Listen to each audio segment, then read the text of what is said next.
Alors, bienvenue dans notre vidéo sur notre chaîne YouTube Le Meilleur du sportif congolais. Comme c'est bien mentionné sur le titre, pourquoi le joueur congolais n'arrive-t-il pas à avoir de gros transferts? C'est le sujet qu'on va essayer de parler cet après-midi pour essayer un peu de voir une réponse, une lumière quant à cela.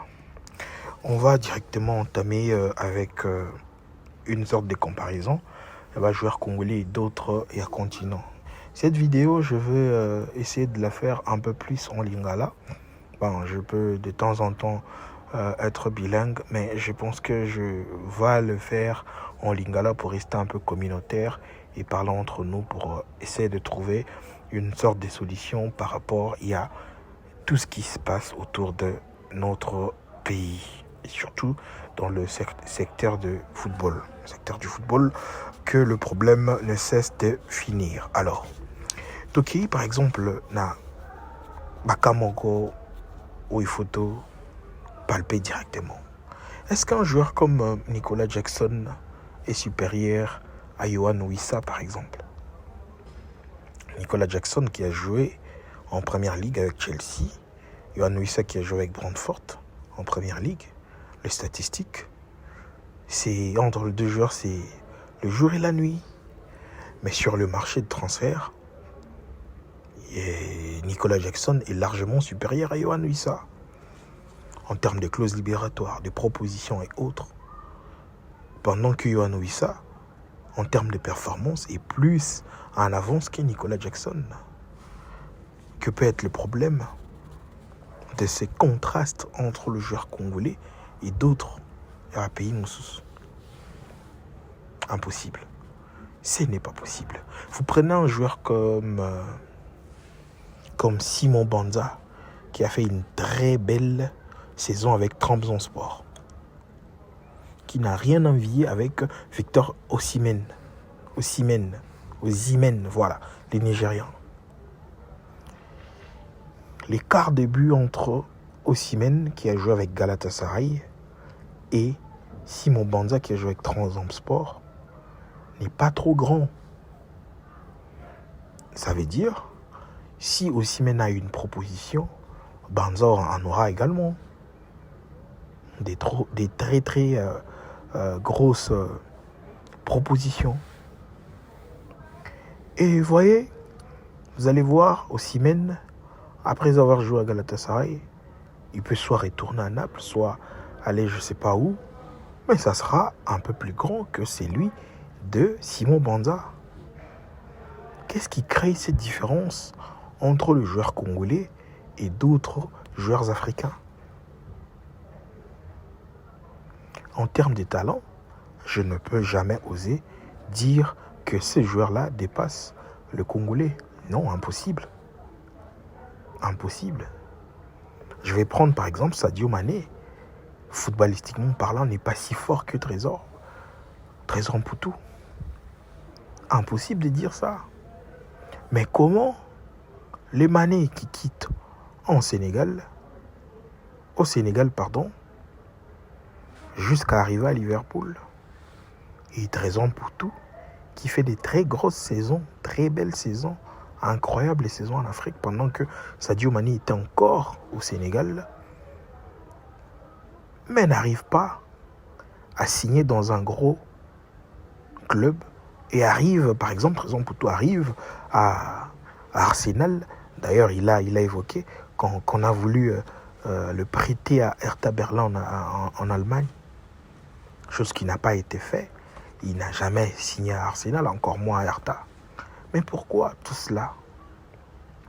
Je crois que pour trouver des réponses à cette question, nous devons essayer d'interroger l'histoire.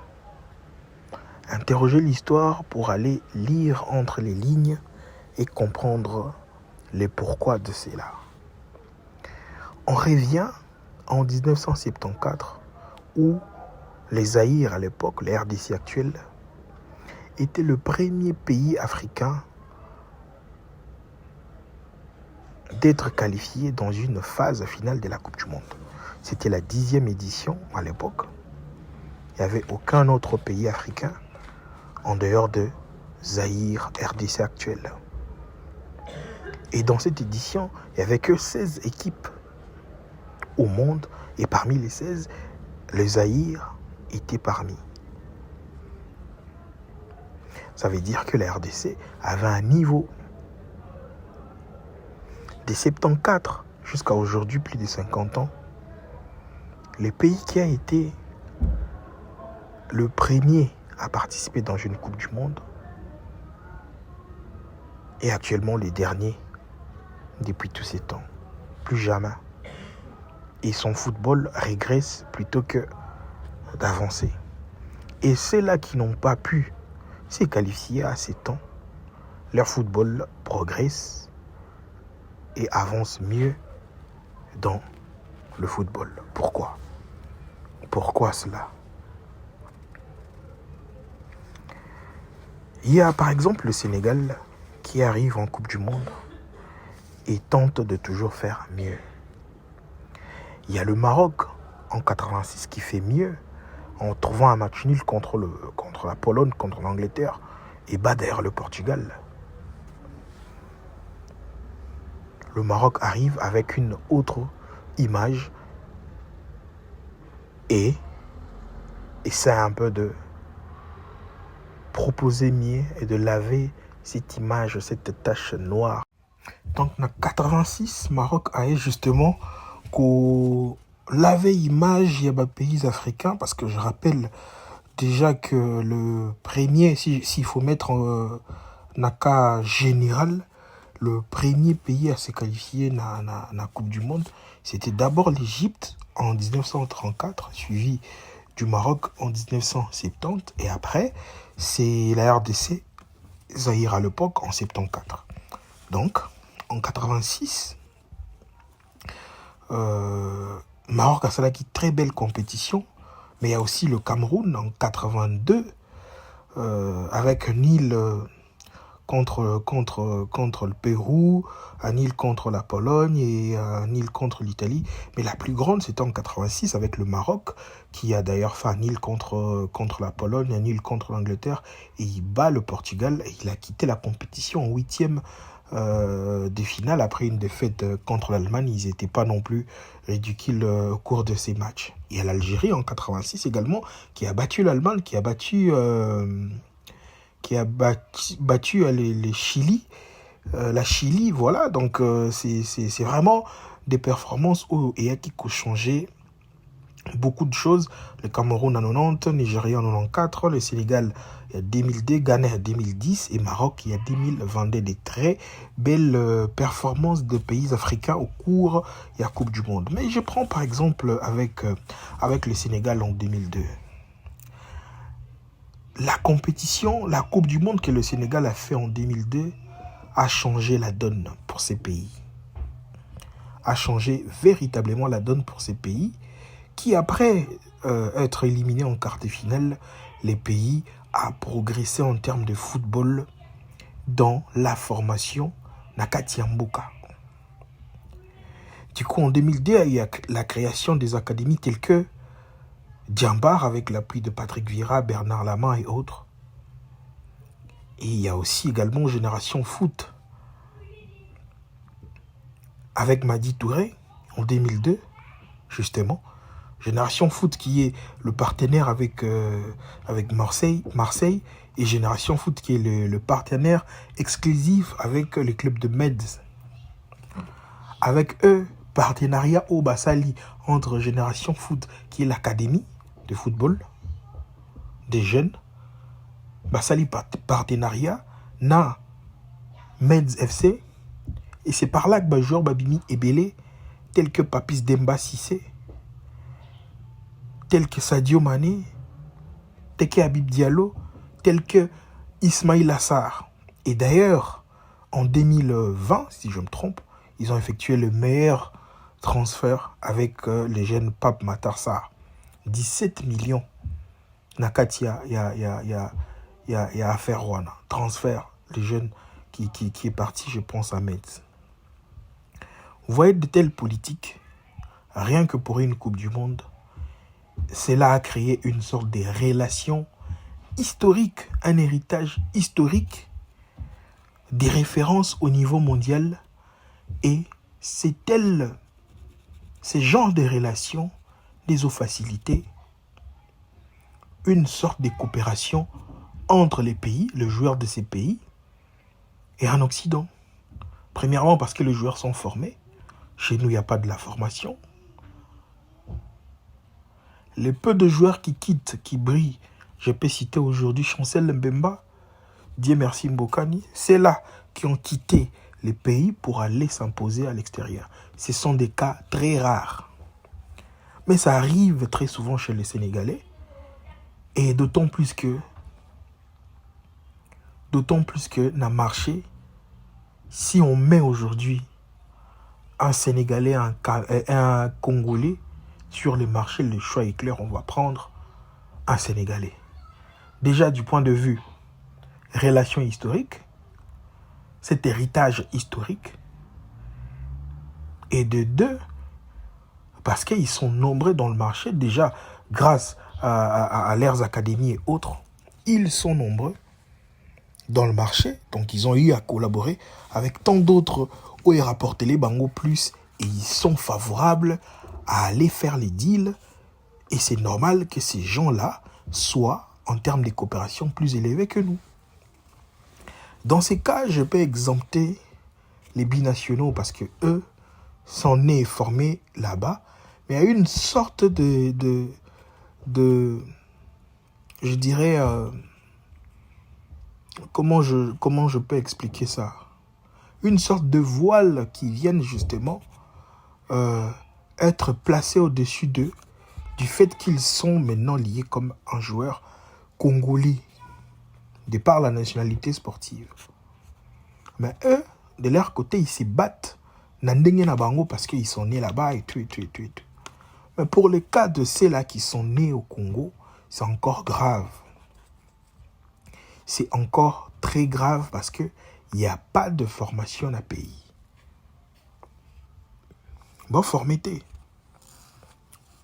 Il y a par exemple le Maroc. Je ne vais même pas prendre les pays maghrébins parce que ça va être beaucoup plus compliqué. Parce qu'ils sont vraiment avancés. Avec l'Académie Mohamed VI, construite d'ailleurs il n'y a pas très longtemps, en 2007 et inaugurée en 2008. 13 millions d'euros seulement. Et la plus grande académie de formation, je pense, c'est au niveau du Nigeria avec Pepsi Academy, un truc dans le genre. C'est de là d'ailleurs que les plusieurs joueurs... Non, c'est au Nigeria. Pepsi Academy, un truc comme ça, c'est de là que Obi Mikel est sorti. Je vais retrouver le nom de l'académie et je vais le mettre en image là pendant que je parle. Donc la RDC, cette Coupe du Monde de 74, reste jusqu'à présent une tache noire restée à l'image du pays, et cela reste un frein. Par contre, des pays tels que le Maroc ont redoré leurs images dans ce genre de compétitions internationales, mondiales. Mais comment la RDC, un pays qui a connu très tôt cette avancée déjà en se qualifiant dans une phase finale de la Coupe du Monde où il n'y avait que 16 pays dans le monde et que la RDC arrive à se qualifier, c'était un grand pas qui méritait des avancées énormes. Malheureusement, on a régressé par rapport à d'autres pays qui n'ont même pas connu ce succès à ces temps-là. Le Sénégal est aujourd'hui largement devant nous, et même en termes de participation à la Coupe du Monde, on a participé pour la première fois, le premier pays d'Afrique noire, je précise, à être qualifié. Mais après, plus rien.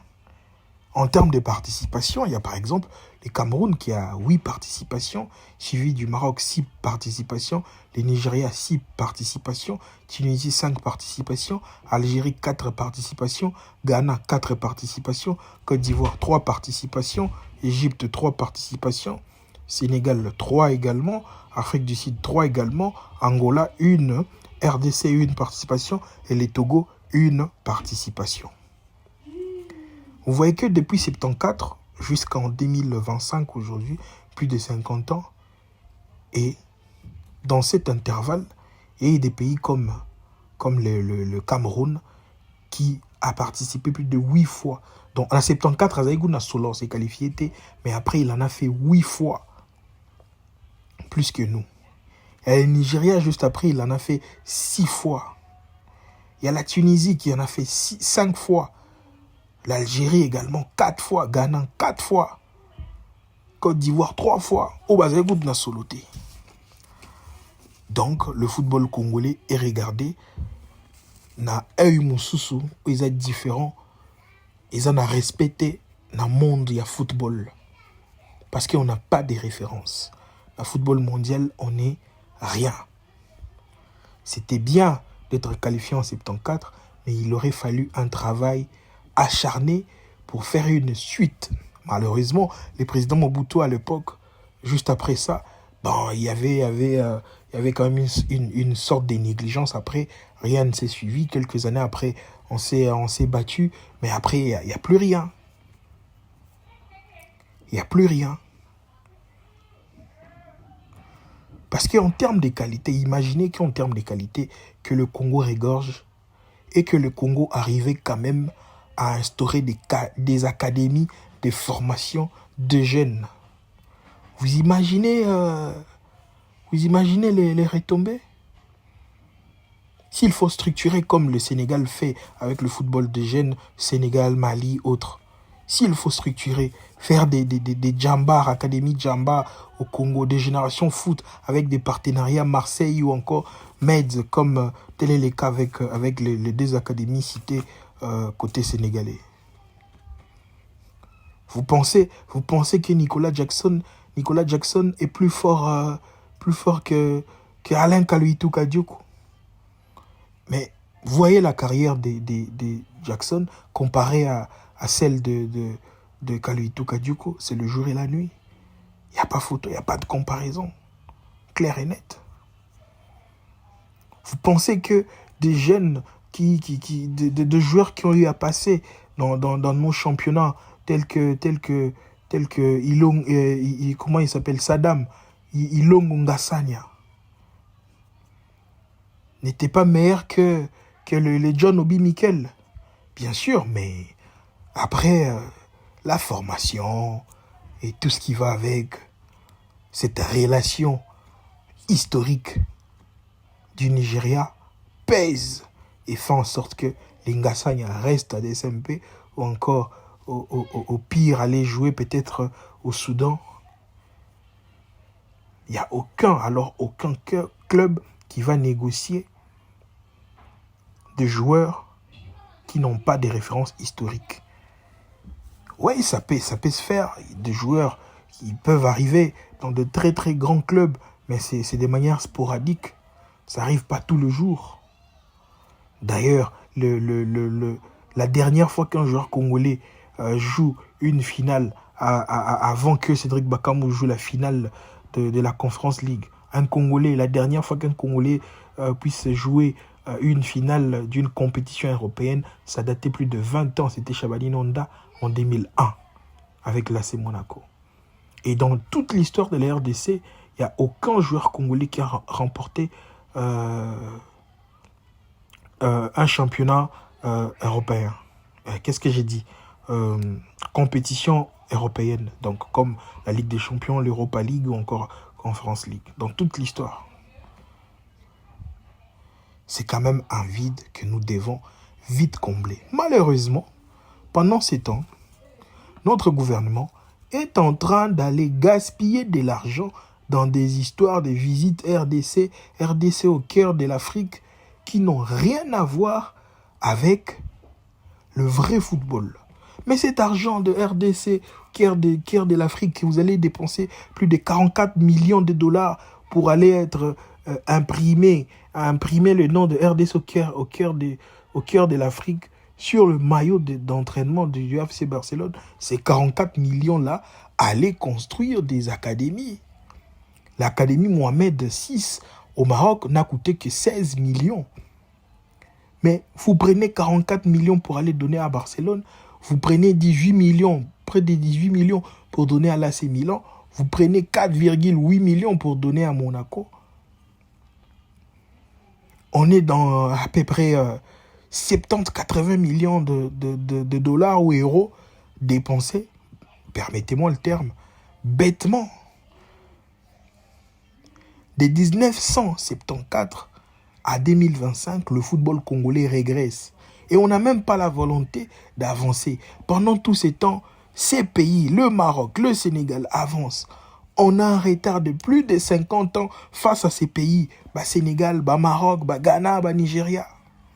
Et on est là en train de s'étonner. Joueur n'a pas dans grand club. Qu'est-ce que vous voulez? Qu'est-ce que vous voulez? On est là en train de participer à un massacre. Il y a un bon à l'État. Personne ne réclame. Il y a des Congolais qui sont là en train d'appuyer l'idée du ministre des Sports Didier Boudimbo. Après, on va aller chercher les sorciers qui freinent nos joueurs de signer dans des grands clubs européens. Mais vous avez quelle cote dans le marché? La RDC. Rien que le fait d'être joueur congolais peut être un frein, en quelque sorte. Puisqu'ils ont connu dans le temps le joueur sénégalais, peut-être en termes de sérieux, en termes de travail, en termes de beaucoup d'aspects, ils ont été sérieux, ils ont réussi leur affaire. Qu'en est-il avec le Congolais? Vous n'aurez pas une suite. Vous savez combien de joueurs congolais ont découvert le club européen, pas des grands clubs, mais des petits clubs, ne fût-ce que un contrat de 1 million, le joueur a arrêté le foot. Vous savez combien? Vous savez combien de joueurs?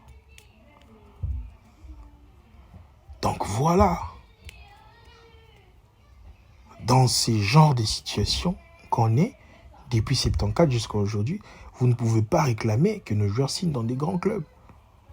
Parce que nous n'avons ni des centres de formation, ni un projet sportif pour un pays, ni un soutien. Il n'y a pas. Et aujourd'hui, cette image peut être redorée dans la génération Nabiso, avec les Cédric Bakambu, génération Nabiso, d'ailleurs, Ebandi avec le Youssouf Moulumbu, je dis merci Mbokani, les trésors Lola, bien sûr, je ne peux pas manquer à les citer, Chabani Nonda. Bangom bon milité, si la génération, le oui, ça, n'a pas beaucoup. Mais ma pays au Coupe du Monde, pour que tout qui nous, comme un peu, changer l'histoire. Tous ces jeunes, les Yohan Wissa, les comment ils s'appellent, les Steve Kapwadi, les Dylan Batubisika, les Berthaud, les Piquel, ils sont là en train de sacrifier leur carrière pour ma Coupe du Monde. Pays où il s'allie plus de 50 ans pour redonner. Ça n'a pas bangononté, mais ça n'a pas un sacrifice pour tout un pays. Pour que cette image-là change. Et puis, Sima pas bénéficier nango. C'est comme ça. Les Samuel Eto'o ont sacrifié, se sont sacrifiés pour notre génération à l'élo. Okocha a sacrifié pour la génération à l'élo, il y a aussi men. De même avec le Maroc, Algérie et autres, Égypte. Donc, Piquel, Moutoussami, s'est sacrifié pour la génération future et Okuta. Et le Malunga, qui est aussi qualifié dans la Coupe du Monde, qui est aussi compétition malam dans la Coupe du Monde, parce que c'est qualifié ne suffit pas.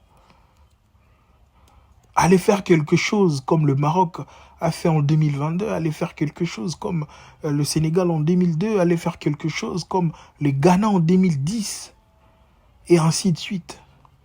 C'est comme ça. Donc le pays africain ne peut plus se qualifier à la Coupe du Monde juste par complaisance, juste par non-qualification. Non. Donc c'est ça le but, c'est ça l'objectif. Moi, je crois fermement que cette fois-ci, ça va passer après avoir raté en 2018, en 2000 et en 2022, de très près, contre la Tunisie, contre le Maroc. Je pense que cette fois-ci, nous serons qualifiés et aller changer l'histoire. Et on veut surtout voir mieux. voire mieux un beau cannabis. Et que l'État aussi contribue, non avec de contrats farfelus, passez-moi le terme, que le ministre des Sports est en train de conclure, naba Barcelone, naba Milan AC, naba Nani, qui prouvent noir sur blanc qu'ils avaient aucun projet pour le sport de notre pays. C'est très triste. Parce que dans le marché aujourd'hui, comme j'ai cité, Nicolas Jackson n'est pas égal à Yohan Wissa en termes de performance. Simon Banza n'a rien envié avec devant Victor Osimhen. Rien envié. Mais ces cas, tous en haut, à compte-goutte. Il y a compté dans Misapi. Il y a mouké. Pourtant, on devrait en avoir. Vous savez, depuis 2002 jusqu'à aujourd'hui, Djamba a payé combien de joueurs en Europe? Ou encore Génération Foot a payé combien de joueurs en Europe? C'est vraiment triste. Très triste pour un pays grand comme la RDC, en être à ces niveaux, et on est calme comme si de rien n'était. Alors, je vous remercie de rester longtemps sur cette vidéo et de suivre, je dirais, ces hardballs et cette révélation sur le marché de foi qui complique pour le joueur congolais. Des choses des fois qu'on ignore, mais telle est la vérité de choses, la réalité de choses. Ce qui est réellement, c'est ça. Le côté caché de l'iceberg, c'est ça. Merci de nous suivre, restez fidèles sur notre chaîne, commentez, likez et surtout activez cette cloche de notification pour ne rien rater sur nos prochaines vidéos. Je vous dis au revoir.